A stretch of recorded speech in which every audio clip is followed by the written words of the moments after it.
Hello, Year 12. Hopefully you're all well, and thank you very much for your hard work with your essays. I know that's quite a task to go off and research, cold as it were, and thank you very much for those of you that returned your essays in that loop of feedback. And it's 20% of your grade, so it's going somewhere.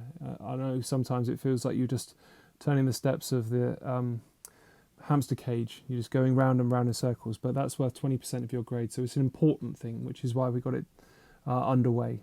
But I think we're all ready to move on to something practical now. So I'm going to introduce you in this new form to the new project, which I'm going to take you through. Apologies if my kids run in or the boiler goes off or anything like this. I'm at home in my garage, but what I thought was going to be useful and why I'm doing that is because I think I can probably model, hopefully, some of the techniques that you might be able to do at home, which will then allow you and be conducive to you producing your best outcomes for this project. So the project is called Still Life, and it's a really good project for you getting marks in AO3, AO1, and if you do lots of versions of it and you document yourself as you go, AO2 as well. So 3 assessment criteria can be really maxed out on this one, and previously students have done that. They produced some really knockout stuff. The reason for that is because it allows you to really control the environment of your shoots. You're not reliant upon humans, you're not reliant upon kids or animals, or to a degree the sun.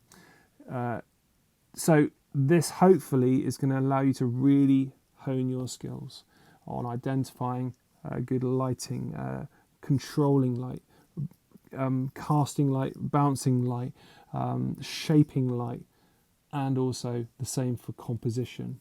Arranging negative space, looking at leading lines, conveying different tones or values of texture. All these things are fantastic to look at when you're looking at all the different variables of still life. It's, you just have to do a quick Google search for food photography, product photography, advertising. All these things rely upon a good understanding of all those qualities, which is why we look at it. It started hundreds of years ago. The first still lives were around the 17th century, the start of the 1600s, but they were deemed quite unimportant in terms of the hierarchy of subject matter. Still life was one of the bottom because it didn't contain any human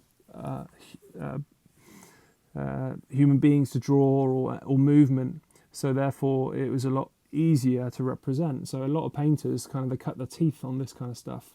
They weren't deemed masters until they could progress well above this. But all the famous masters of art, all the painters, have returned to still life because it is so good at conveying meaning in a subtle, simple way, and that is use of symbolism. A lot of still lives referred to as vanitas or memento mori, which has got quite a harsh translation in Latin. It means remember you're going to die. And vanitas is, don't live your life with vanity as a pursuit because it's puerile. And this was often conveyed by having things like still lives, like having skulls or wicks with the smoke just coming out, going off screen to show that we're on a finite amount of time on this earth and we all die, and to remind you of that. And that your pursuits need to be more based within heavenly constructs rather than stuff that's puerile and not worthy of pursuit. I just said that.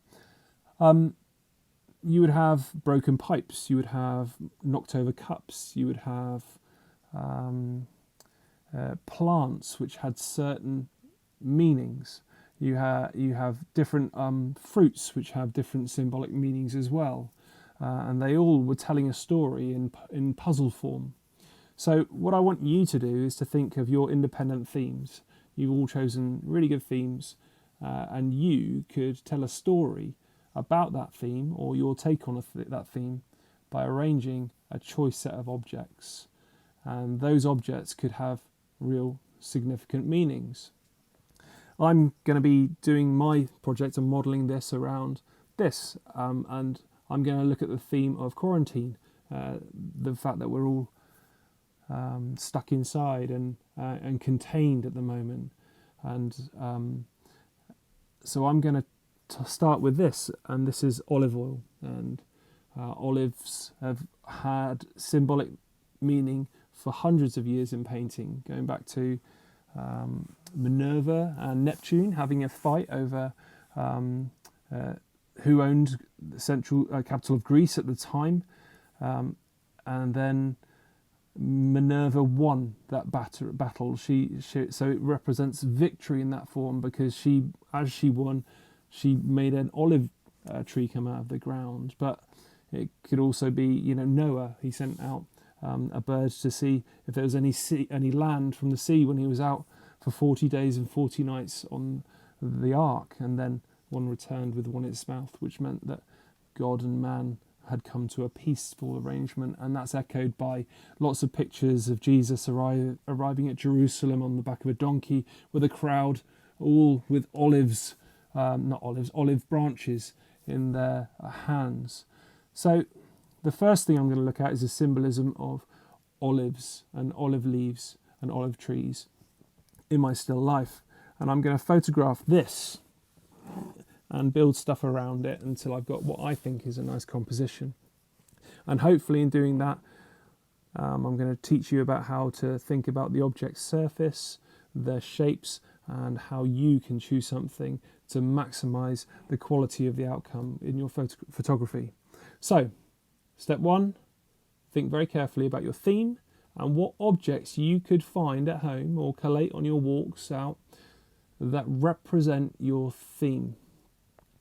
To do that, you might need to look up a little bit about symbolism of your theme, symbolism of time, symbolism of nature and man together, symbolism of things that represent people for identity, or symbolism of